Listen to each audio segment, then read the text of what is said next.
좋은 아침입니다. 벌써 8월의 마지막 날입니다. 오늘의 보험재테크 이슈 보타쿠가 전합니다. 먼저 피플라이프와 인바이유가 MOU를 맺었다라는 보험기사 내용부터 보도록 하고요. 그리고 최근에 발표된 인구주택 총조사 통계청 자료를 통해서 은퇴 시장에 대한 이야기들을 좀 드려보도록 하겠습니다. 재테크 관련 기사로는 뭐 지속적으로 얘기 나오고 있습니다. 채권에 대한 어떤 투자 방향, 그리고 잘 나가는 채권 펀드 전문가들의 이야기를 한번 들어보도록 하겠습니다. 먼저 보험 관련 기사부터 보도록 하겠습니다. 뭐 피플라이프는 다 아시죠? 뭐 지금 한 4천여 명의 FP들을 보유하고 있고, 유명한 거는 뭐 과거에 조인성 씨, 지금 현빈 씨 모델을 쓰고 있다라는 거, 그리고 중소기업 그 컨설팅을 그 주력으로 해서 굉장히 그 큰 회사죠. 저도 예전에 그 미래에셋생명에서 이제 초청해서 그 중국 여행을 갔을 때, 그때 현학진 대표님과 많은 얘기를 그때 좀 배에서 나눴던 그런 기억이 나는데, 제가 피플라이프에도 한 20일 근무한 경력이 있습니다. 무튼 피플라이프가 이번에 인바이오와 MOU를 맺었어요. 인바이오는 클라우드 형태의 보험을 판매하는 곳입니다. 뭐 우리가 쉽게 얘기하면 뭐 개를 맺는 거죠. 원하는 상품들을 필요로 하는 사람들을 모아서 이제 뭐 보험사에 이걸 요구해 상품을 개발하는 건데, 최근에 이틀 전이죠. 메리츠 화재가 그 판매하고 한다라고 하는 낚시 보험도 이 인바이오에서 만들어서 그 판매하는 형식을 갖춘 겁니다. 그리고 유명했던 게 과거에 운전자 보험 1,500원짜리 판매하고, 이 회사는 뭐 얼굴 보험, 뭐 미세먼지 보험 이런 거 이와 같이 이제 크라우드 형태로 상품을 개발해서 판매하는 회사인데, 이 두 회사가 이제 힘을 합친다라고 합니다. 그래서 보험 상품을 공동 개발하고 마케팅을 한다라는데, 아무래도 서로의 이제 데이터베이스를 갖고 온오프 라인에서 유기적으로 움직이지 않을까, 그런 생각을 하고 있습니다. 뭐 피플라이프는 또 700억인가 사모 투자 회사로부터 또 투자도 받았고요. 어마어마하게 커지고 있는 모습을 볼 수 있는데, 뭐 하여튼간 둘의 관계를 통해서 좋은 방향으로 성장해 나가는 모습을 좀 지켜보고 싶습니다. 그리고 이제 재테크 관련, 은퇴 관련 기사 한번 볼까요? 일단 인구 주택 총조사 결과를 보면 뭐 이제 가장 우리가 얘기 많이 하는 거죠. 부양 비율 해가지고, 예를 들어서는 이런 거죠. 아주 간단하게 은퇴 준비에 대해서 가장 기본적인 건 뭐냐면, 우리가 연금을 논할 때도 가장 얘기를 많이 하는 게, 자식이 10명 있어요. 부모님이 1명 있을 때는 10명의 자식들이 돈을 걷어서 부모님 용돈을 준다라면 10만 원씩 걷어도 100만 원을 줄 수가 있는 건데, 자, 부모님은 이제 어차피 뭐 부모님 하면 두 분이시잖아요. 근데 자식이 하나밖에 없습니다. 혼자 부양해야 되는 거고요. 더 중요한 거는 또 부양 기간이 점점 늘어난다는 거죠. 뭐 우리가 흔히 얘기하는 은퇴가 빨라지고, 그리고 이제 사망이 늦어지기 때문에 이러한 부담이 점점 커질 수밖에 없고, 이 구조가 뭐 다 아시다시피 국민연금의 구조가 되는 거죠. 무튼 통계청 자료에서 핵심인 건 뭐냐면 부양 인구입니다. 이제 노년, 그러니까 고령 인구와 이 고령 인구를 뒷받침하는 생산 가능 인구, 여기선 생산 연령 인구라고 표현했는데, 이 비율이 이제 분모에는 그 생산 연령 인구를 넣고요. 분자에는 이제 우리 그 62세 고령 인구를 넣는데, 이게 이제 20%를 넘어섰습니다. 처음으로. 뭐 이미 생산 가능 인구는요, 대한민국은 줄었습니다. 그리고 조만간에 실제 총 인구가 줄 거고요. 여기다 핵심인 거는 이제 안 태어난다라는 거죠. 뿐만 아니라 이제 고령 인구가 더 빨리 늘어날 거라는 거. 다 아시다시피 55년에서 63년생인 베이비붐 세대, 거의 723만 명 정도가 태어났다라고 하는 그 베이비붐 세대가 고령 인구로 이제 은퇴해서 고령 인구로 진입하는 시기가 또 온다라는 거죠. 결국은 이 분모가 자꾸 작아지고 분자가 커짐으로써 이제 그 부양하는 비율이 점점 높아진다는 거죠. 그러니까 부담이 되는 거죠. 아까 말씀드린 것처럼 자식이 10명이냐, 자식이 5명이냐, 자식이 1명이냐, 이런 식으로 간다는 겁니다. 핵심은 그거죠. 그래서 이런 이제 이 문제 때문에 결과적으로 은퇴에 대한 문제점들이 기본적으로 여기서부터 시작이 되는 거고요. 뿐만 아니라 이제 더 중요한 건 이 속도가 굉장히 빠르다라는 거. 그리고 생산 가능 인구가 준다라는 거. 그리고 인구가 준다라는 거. 이거는 다시 말씀드리면 생산성이 이제 어떻게 보면 소비가 경제에서 가장 중요한 부분을 차지하는 건데 이런 생산 가능 인구가 감소된다는 건 생수가 감소되는 거고 이거는 결국은 수요가 둔화된다라는 거죠. 그럼 아시다시피 이제 기업 입장에서는 생산을 해야 되는 건데 이것이 줄고 설비 투자가 줄고 결국은 설비 투자가 줄면은 고용이 발생이 안 되고 고용이 발생이 안 되면 당연히 소득이 주니까 결국은 악순환이 계속되는 그런 구조에 들어간다라는 거죠. 이게 이제 뭐 경제 악순환의 가장 기본 원칙이고 뭐 중국이 과거에 이제 G2로 성장할 때 가장 핵심이 됐던 게 해외 기업들이 공장들이 중국에 다 왔었죠. 그래서 여기서 고용이 발생돼서 그것이 소비로 이어지고 이렇게 됐던 거고 지금 베트남이 또 뭐 넥스트 차이나나 포스트 차이나라고 얘기하는 게 이러한 구조를 갖고 세계 공장들이 어떻게 보면 반사 이익을 얻어서 베트남에 몰리고 있고 베트남이 이런 이제 시장의 힘을 얻는 거죠. 그래서 선순환 구조가 만들어내는 건데, 무튼 대한민국 이 구조에 이제 갇혀 있다라는 거고요. 이를 통해서 뭐 생산 간 인구 감소에 따른 대한민국 GDP 성장률이 0.7%에서 1%까지 하락할 수 있다라는 겁니다.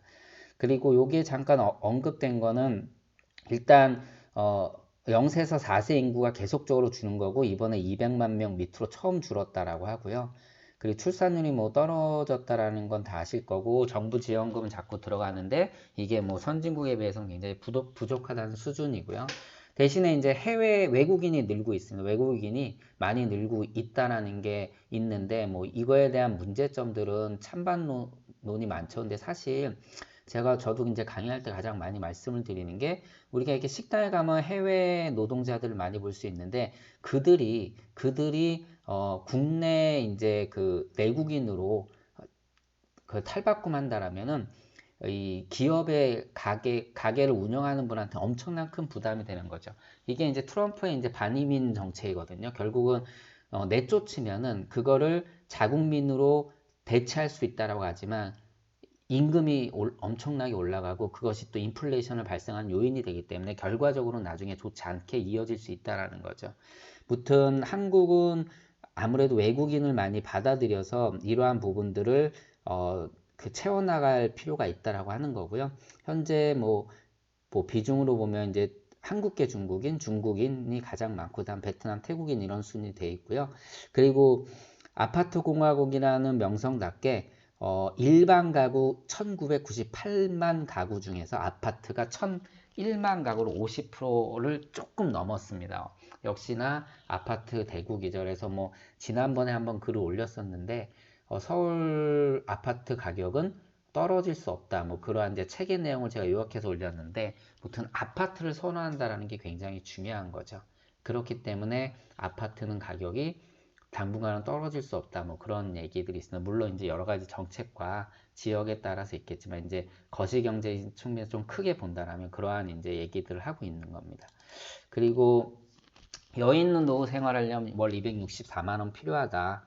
뭐 앞서 얘기해서 이어서서 이제 지속적으로 이런 것들이 뭐 세수가 이제 확보가 안 되는 거죠. 세수가 확보가 안 된다라면 다 아시다시피 경제를 운영하는 이제 국가의 재정이 부족해지는 거고 또 돈을 내는 연금을 내는 사람들이 적어지니까 뭐 국민연금은 그 뭐 빵원이 될 수는 없지만 뭐 예를 들어서 내는 사람이 한 명이라도 있으면 근데 내는 사람이 한 명이고 받는 사람이 1000만 명이면 말도 안 되는 식으로 줄어들 수 있다라는 거죠. 그래서 뭐 다시다시피 대한민국은 1988년도에 국민연금 제도가 시작을 했죠. 그때 네 급여의 3%를 주면 60세부터 네 급여의 물가를 반영해 70%를 주겠다라고 약속을 했는데 못 지켰죠.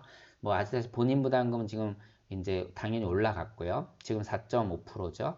거기에다가 국민연금 65세부터 받게 되고 점점점 늦춰지고 있고 뭐 소득 대체율 같은 경우는 사실 실제 뭐 30% 수준도 안 됩니다.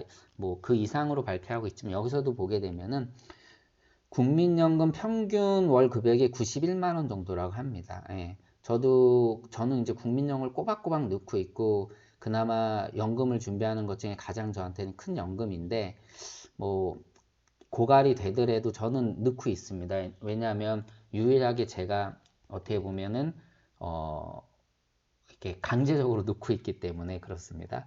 아무튼 여기에서 보면은 최저 생활비로는 월 113만 원, 특별한 문제가 없는 일반적인 생활은 168만 원, 여유 조금 평범한 수준 243만 원, 여유는 264만 원이라고 합니다.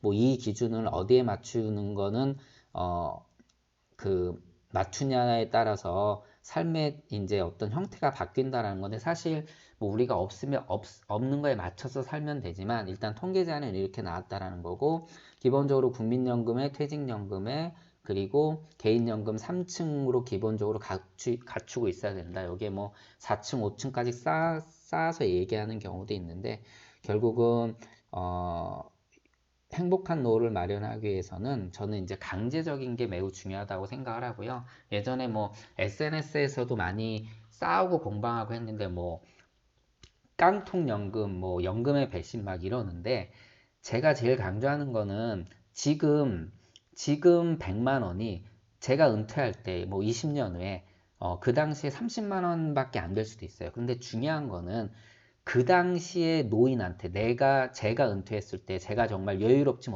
못하다라면 자 30만 원으로 가치가 떨어졌다고 해도 그때 그 30만 원 저한테는요 100만 원, 200만 원이 될 수 있다라는 거죠. 그러니까 돈의 가치는 산술적으로 계산하는 그 산술 가치가 있지만 더 중요한 건 사용 가치입니다.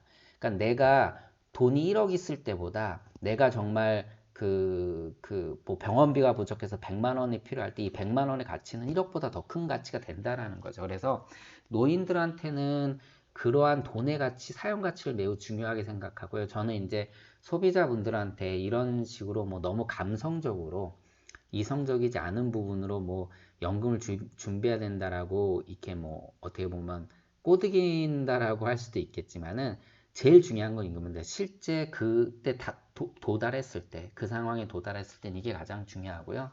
뭐 우리 다큐멘터리나 이런 거 보면 그 다리도 무릎도 좋지 않으신데 교회에서 500원, 1000원 준다 막 뛰어다니시는 노인들 보셨잖아요. 뭐 심각하죠. 그리고 박스 줍는 노인들 가장 대표적으로 얘기하고 있는데 너무 비관적인 모습만을 보여주면서 그 사람들한테 은퇴를 준비하라는 것이 아니라 조그만 돈이라도 미리 준비해 놓는 것은 매우 중요하다고 좀 말씀을 드리고 싶은 겁니다. 자, 은퇴 얘기는 여기까지 하고 재테크 관련 기사를 좀 보도록 하겠습니다. 일단 미래에셋 자산운용의 글로벌 채권운용 본부장입니다. 지금 어느 정도 운영을 하고 있니? 1조 500억에 달하는 연금 펀드가 합치면 이러한 미래에셋 글로벌 다이나믹 펀드를 운영하고 있습니다. 근데 지금 이 이제 전문가분께서 말씀하시는 거는 지금 뭐 일단 유럽이나 일본처럼 이 마이너스 금리가 진행된 곳에는 뭐 다시다시피 추가 금리 인하를 통한 그 경제를 활성화하는 것이 분명히 굉장히 그 폭이 좁습니다. 어렵죠. 그리고 그래서 이제 미국 쪽에 좀 중심을 두고 있는 건데 미국의 경제 성장률이 1.8% 수준으로 잠재 성장률보다 낮아질 거리가 추정되면서 연준이 금리 인하의 기조를 접지 않고 어느 정도 밀고 나갈 것이다라고 얘기를 하고 있습니다. 그래서 1포인트 정도까지 또 더 내릴 수 있다라고 보고 있고 그래서 미국 채권 시장에 돈이 더 몰릴 것이라고 전문가분이 얘기를 하고 있습니다. 그래서 해외 이제 안전자산으로 돈이 몰리는데 채권형 펀드에 당연히 돈이 몰리고 있는 것은 당연한 거고요. 그 중에서도 해외 채권형 펀드를 좀 더 눈여겨보라는 얘기고 해외 채권형 펀드에서도 미국 쪽을 더 눈여겨보라고 이야기를 하고 있습니다. 그리고 이제 뭐 신흥국이라든가 인컴 펀드라든가 그리고 환에 대한 이야기들을 좀 이제 같이 다루고 있는데 보면은 볼까요? 이건 펀드 쪽에서 기사가 있으니까 잠시만요. 네, 여기 이제 기사가 잘 나와 있는데 일단 채권형 펀드에서도 국내보다 해외가 훨씬 더 수익률이 좋습니다. 그리고 해외 펀드에서도 지금 인컴 펀드 그러니까는 이제 채권형 펀드 선택할 때는 듀레이션이 짧으면 당연히 안전성이 있습니다. 하지만 듀레이션이 짧으면 최근처럼 금리가 떨어졌을 때는 별 성과를 많이 얻지 못했고요. 또 원화가 계속적으로 약세를 폈기 때문에 환해지를 한 것보다 환해지 안 한 그 채권형 펀드가 수익률이 좋았었습니다. 그래서 이 채권형 펀드를 선택할 이런 부분들을 좀 고민해 볼 필요가 있는데, 사실 국내 채권형 펀드 규모가 뭐 해외 채권형 펀드 규모보다 훨씬 크지만 대부분 이는 투자보다는 조금은 안정성으로 맡겨놓는 돈이라고 보고 있고요. 여기서 이제 그 소개하고 있는 하나 UBS, 예전에 한번 이 펀드 말씀을 드렸습니다. 글로벌 인컴 혼합 자산 투자 펀드라고 하는데, 이 펀드는 1조 3천억 가량의 현재 설정이 돼 있고요. 환해지를 한 경우는 4.8%, 언해지 한 경우는 올 들어 수익률이 13.51%까지 났고요. 이 펀드가 장점이 이제 4,800여 개 글로벌 채권에 분산 투자하고 있다는 거죠. 뭐 핑코가 운영하고 있고요. 그 재간접 펀드 형태로 운영을 하고 있다라고 합니다. 그런데 이제 일반 채권형 펀드는 만기가 1.4년에 불과하다. 이런 것 같은 경우는 이제 크게 수익을 얻지 못한다라는 거죠. 그런데 여기에서 소개하는 그 삼성 누버 거버먼 이머징 국공채는 듀레이션이 7년. 그 다음에 여기 미래에셋 글로벌 다이나믹 펀드 이건 듀레이션이 8년으로 연초 대비 수익률이 거의 7%까지 올라갑니다. 그러니까 듀레이션이 기니까 위험하지만 지금처럼 금리 인하에서는 이러한 수익을 얻을 수 있는 거고, 그리고 그 이제 자본에서 수익을 얻는 것보다는 지금은 좀 안전하게 인컴 펀드 형태로 수익을 얻는 게 좋다라고 해서 인컴 펀드를 추천하고 있는 거고, 그리고 마지막으로 이제 환해지에 대한 부분이죠. 여기 보면은 환을 이제 오픈한 형태로 담은 펀드 같은 경우는 특히 미국 펀드는요, 아시다시피 이제 달러 가치가 엄청 상승했기 때문에 최근 23%, 22%까지 올라갔고요. 신흥국 펀드도 리스크가 좀 높다라고 하지만 특히 인도나 인도네시아 뭐 쪽이라든가 사실 이제 신흥국들이 미국이 금리를 올리면서 환에 대한 문제점이 있었지만 다시 금리를 인하하면서 떨어진 상황에서 얘네들이 그 이제 그 어떻게 보면 미국이 금리를 인하하면서 반대로 좀 효과를 보다 보니까 이쪽에서도 그 환해지를 하지 않은 펀드들의 수익률이 좋았다라는 그런 내용이 있습니다. 그래서 해외 채권형 펀드를 투자할 때는 뭐 해외 채권은 일단 여기서 뭐 정리를 하자면은 국내보다 해외라면은 지금 같이 금리가 좀 인하되는 경우라면 그 전 세계적으로 지금 양적 완화를 하고 있고 경기가 다 좋지 않다 보니까 금리 인하에 좀 초점을 맞추고 있고 올리는 건 분명히 어렵다라고 하니까 듀레이션이 좀 긴 상품을 선택해도 된다는 얘기를 하고 있고, 그 다음에 인컴 펀드 형태로 다양한 수익이 좀 꼬박꼬박 들어오는 그러한 상품을 선택하고 환은 오픈하는 것이 좋다. 분명히 다 리스크는 있습니다. 그런데 이러한 형태로 얘기를 하고 있습니다. 그리고 네, 뭐 배당주 펀드 국내보다 이 또한 해외가 좋다라는 얘기를 좀 하고 있고요. 그리고 뭐 이제 여기 피델리티를 운영하고 있는 매니저의 얘기를 들어보면은 여기서도 이제 인컴 펀드 얘기를 좀 하고 있습니다. 그래서 인컴 펀드 지금 그 이제 이 펀드의 규모가 거의 4배 가량 이제 작년 말에 비해서 늘어났고 수익률이 8.36%인데 여기서 인컴 펀드 형태로 해서 수익이 꾸준히 들어오는 것들을 통해서 좋은 수익을 내고 있다라는 그러한 기사 내용입니다. 그러니까 뭐 전반적으로 현재 상황에서는요, 그 안전자산, 그리고 안전자산 중에서는 이제 채권을 가장 기본적으로 갖고 있는 거고요. 채권은 앞서 말씀드린 것처럼 그런 식으로 정리해서 좀 포트폴리오를 해 가시는 게 좋다라고 전문가들이 얘기를 하고 있습니다. 자, 8월 오늘 마감 날인데요. 마감 잘 하시고 좋은 마무리 하시는 한 달 되시기 바랍니다. 유튜버 보타쿠였습니다. 고맙습니다.